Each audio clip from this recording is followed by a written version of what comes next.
तो हेलो दोस्तों, इस वीडियो में हम आपको बताएंगे रेलवे ग्रुप डी के लिए रीजनिंग के प्रश्न। चलिए करते हैं। पहला प्रश्न है, 3 से 24 बना है तो 5 से क्या बनेगा। देखिए 3 से 24 बना है तो 3 का इस क्यूब किया है तो 27 हो गया है। 27 में से 3 माइनस किया है तो 24 हो गया है। इसी प्रकार आपको करना क्या है, देखिए 5 का क्यूब करेंगे तो 125 हो जाएगा। अब 125 में से 5 माइनस करेंगे तो 120 हो जाएगा। तो ऑप्शन इसका सी राइट आंसर हो जाएगा। देखिए इसका क्यूब करना है और इसका माइनस कर देना 3, फिर 5 का क्यूब करना है, 5 से माइनस कर देना है। इसी प्रकार आपको करना है। चलिए दूसरे नंबर प्रश्न की तरफ चलते हैं। तो वीडियो अच्छा लगे तो लाइक कर दें, चैनल को सब्सक्राइब। तो देखिए दूसरे नंबर प्रश्न पूछ रहा है, सही वे आरेख का चयन कीजिए। शिशु नर पिता। तो देखिए पिता नर शिशु, तो पिता पहले आ जाएगा, फिर शिशु आ जाएगा। नर तो एक मादा है तो इसीलिए उसको अलग रखेंगे। तो देखिए इस तरह का डायग्राम ऑप्शन 3 में है, तो इसका राइट आंसर तीसरा हो जाएगा। ऑप्शन 3 इसका राइट आंसर हो जाएगा। चलिए तीसरे नंबर प्रश्न की तरफ चलते हैं।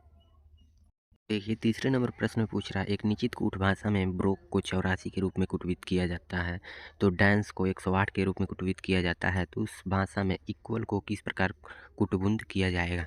तो देखिए इसको आपको करना क्या है, ब्रोक को 84 किस तरह बनाया है तो आपको देखना है। देखिए ब्रोक को आपको करना क्या है, देखिए बी का उल्टा वाई हो जाएगा। आपको इस तरह नहीं समझ आ रहा है तो आपको करना है क्या है, बी 2 पे है तो 2 27 में से 2 घटा देना है। इसी प्रकार आर 18 पे है तो 27 में से घटा देना है। इसका उल्टा करना है। आप लोग जैसे उल्टा करेंगे और जोड़ देंगे तो 84 हो जाएगा। इसी प्रकार ई को आप 5 है तो 5 27 में से 5 जब घटाएंगे, और इसी प्रकार क्यू को जब घटाएंगे तो जब आप लोग घटाएंगे और फिर जोड़ेंगे तो इसका आंसर तीसरा आ जाएगा 79। देख सकते हैं आप लोग, इसका उल्टा कर देना है और फिर जोड़ देना है। इसका उल्टा ऑपोजिट करना है। चलिए चौथे नंबर प्रश्न पे चलते हैं। देखिए चौथे नंबर प्रश्न पूछ रहा है, 5 व्यक्ति एक्स वाई जेड टी और यू एक सीधी पंक्ति में उत्तर की ओर उन्मुख होकर बैठे हैं। जेड की दाईं ओर केवल 2 व्यक्ति बैठे हैं और वाई की दाईं ओर केवल 3 व्यक्ति बैठे हैं। टी की बाईं ओर केवल 3 व्यक्ति बैठे हैं और पंक्ति के ठीक मध्य में कौन बैठा है। तो देखिए आपको करना क्या है, देखिए यू एक सीधी पंक्ति के उत्तर की ओर उन्मुख होकर बैठे, जेड की दाईं ओर केवल 2 व्यक्ति हैं तो यहाँ पर जेड लिखेंगे तो यहाँ पर 2 व्यक्ति हैं, ठीक। और फिर वाई की दाईं ओर केवल 3 व्यक्ति हैं तो वाई की दाईं ओर इधर 3 व्यक्ति कर देंगे, 5 व्यक्ति हैं। तो देखिए तो यहाँ पर वाई रहेगा। तो बीच में पूछा है बीच में कौन बैठा है तो जेड बैठा है, तो इसका ऑप्शन 3 हो जाएगा, राइट आंसर जेड। चलिए 5वें नंबर प्रश्न की तरफ चलते हैं।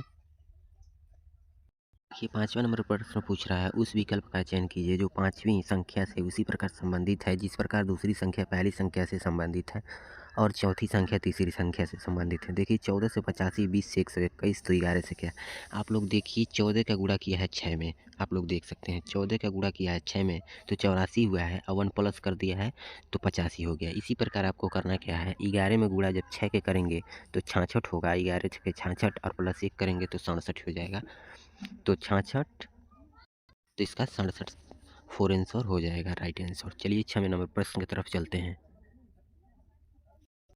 6वें नंबर प्रश्न का जवाब आप लोग कमेंट बॉक्स में दीजिएगा। इसका अगले वीडियो में हम 25 क्वेश्चन लाएंगे, आप लोग अगर कमेंट किए तो।